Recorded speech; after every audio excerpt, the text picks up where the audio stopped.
हुआ हम उसको सुधार करेंगे। 14 महीने में आप सुधार नहीं कर पाए। क्या स्थिति है पानी की स्थिति?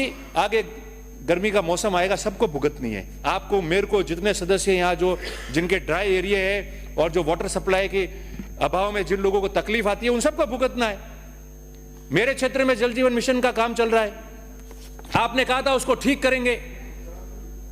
राजस्थान में 14 महीने बीते हैं, एक जगह डीपीआर के अगेंस्ट काम हुआ, पाइप के साइज में फर्क हो गया, ढानियों में पाइप डाल दिए, एक पाइप में एक बूंद पानी नहीं आ रहा है, 200 करोड़ रुपए खर्च हो गए, 35 करोड़ सरकार से और मांगे, जिसपे हमने आपत्ति दर्ज की है। माननीय मंत्री महोदय उस पर या तो कमेटी बना दे, खुद आवे, या कमेटी बना दे, नहीं तो आगे लोगों को तकलीफ आएगी। हम कह रहे हैं आप कार्रवाई करो। किसी की सरकार में वो स्कीम सैंक्शन हुई हो, किसी की सरकार में गलती रही हो, मगर आप उसको 14 महीने आपको मिल गए, आपने वादा किया था अभिभाषण में, आप उनको कब से आपको उनको सजा दे देनी चाहिए थी, पर एक जगह भी पानी नहीं आया। फेस आपके और आपके प्रशासन को करना पड़ेगा। हमने हमारी बात यहां भी कही है, वहां भी कर देंगे।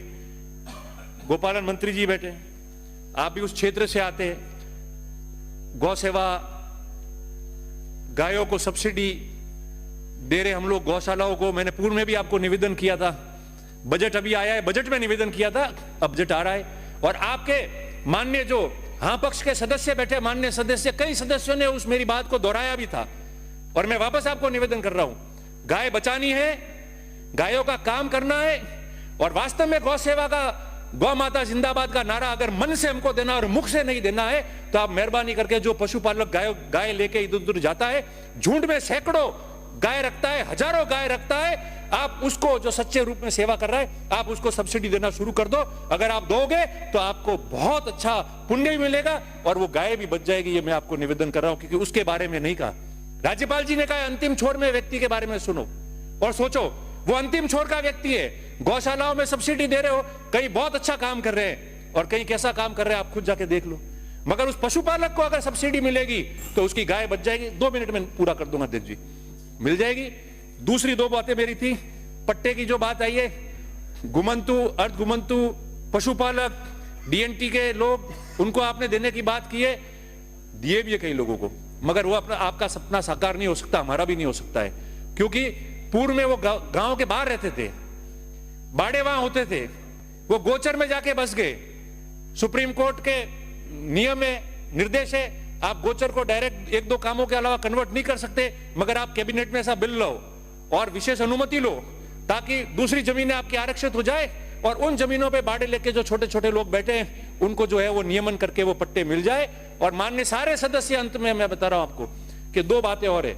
एक तो जो मिसिंग लिंक की सड़कें उनको लेके आओ आप, दूसरी सड़कें बन जाएगी, रिन्यूअल भी हो जाएगी। मगर हमारे समय में 10 करोड़ की मिसिंग लिंक की सड़कें दी थी, आप हिम्मत करके 15 करोड़ की करो, हर एमएलए की बात पूरी हो जाएगी। 1, 2, 4 किलोमीटर की जो सड़कें बची और लोगों की जो डिमांड आती है गांव को कनेक्ट करने की, वो सड़कें पूरी हो जाएगी।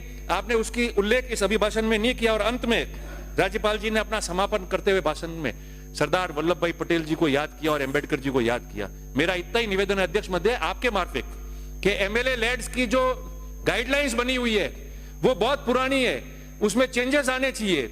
और अंबेडकर जी को अगर आपने याद किया है तो आपको अंबेडकर जी को, सरदार पटेल को, और स्कूलों में मां सरस्वती की मूर्तियां जो लोग लगाना चाहते हैं उसको आप पूर्ण रूप से 100% एमएलए कोटे से आप लोग स्वीकृति प्रदान कराओ, ताकि हिम्मत करके हम लोगों को दे भी सके और ये काम भी पूरा हो सके।